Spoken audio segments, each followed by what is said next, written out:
અમદાવાદના ભારતીય આશ્રમના મેનેજર અને મહંત હરિહરાનંદ ભારતીએ ઋષિ ભારતી પર કરેલા આક્ષેપમાં એક નવો જ વળાંક સામે આવ્યો। ઋષિ ભારતી બાપુએ તમામ આક્ષેપો ફગાવીને મેનેજર પર આક્ષેપ લગાવ્યા છે। તેમણે કહ્યું કે પીજી અને છાત્રાલયનો જેને ખ્યાલ નથી તેને વહીવટ સોંપાયો છે। ભારતી બાપુ હાજર હતા ત્યારે 2019માં ટ્રસ્ટીઓની હાજરીમાં ઠરાવ થયો હતો અને જેમાં છાત્રાલય ખોલવાની અને વહીવટ કરવાની સત્તા એ ઋષિ ભારતીને આપવામાં આવી હતી। આ ઠરાવ બુક એ મુકેશ પટેલ ચોરીને લઈ ગયા છે, જેથી મેં પોલીસમાં રજૂઆત પણ કરી હતી। આ પ્રકારની વાત કહી। એ ભલા માણસ પેન ગેસ્ટ અને છાત્રાલયનો ડિફરન્સ જેને ખ્યાલ ન હોય એને તમે વહીવટ સોંપો છો। ભારતી બાપુ જ્યારે હાજર હતા ત્યારે 2019માં બધાય ટ્રસ્ટીઓની હાજરીમાં ઠરાવ પારિત કરી અને છાત્રાલય ખોલવાની એનો વહીવટ સંભાળવાની તમામ સત્તા ઋષિ ભારતીને આપવામાં આવે છે।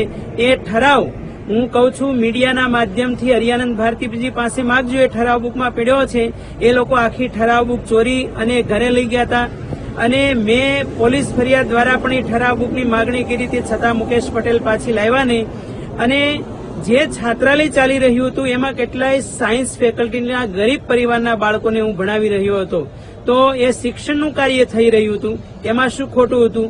2021 થી 2024 સુધી ઓડિટ રિપોર્ટ, આઈટી રિટર્ન એ બધું જ ચેરિટી કમિશનર ઓફિસમાં જમા કરાવેલું છે। એ આપ બધા મીડિયાના માધ્યમ દ્વારા તમે તપાસ કરાવી શકો છો અને આ રિપોર્ટ લઈ શકો છો। અને જે પણ દાતાઓએ દાન આપેલું છે એની પહોંચ પાવતી ફાડેલી છે, એ પણ બધું એવિડન્સ પડ્યું છે। તો તમે કઈ રીતે કહી શકો કે ગેરવહીવટ થઈ રહ્યો છે? પરંતુ મારો પ્રશ્ન હરિયાનંદ ભારતીજીને છે કે આશ્રમનું જે ટાવર છે એની આવક આશ્રમમાં 25 લાખ જેટલી એફડી પડી છે, એનું વ્યાજ અને નર્મદા નિગમની જગ્યામાં જે ભારતીય આશ્રમ છે એ આશ્રમની આવક, આ બધું તમે ઉચાપત કરી રહ્યા છો। અને 23-24ના વર્ષમાં તમે બેંકના ખાતામાં જો 5 લાખ રૂપિયા ઉપાડ્યા છે, તો એ પૈસાનો વહીવટ તમે ક્યાં કર્યો? અરે છેલ્લે ભારતીય આશ્રમની દાન પેટીઓ ભારતી બાપુના હાજરીમાં ક્યારેય નથી તૂટી।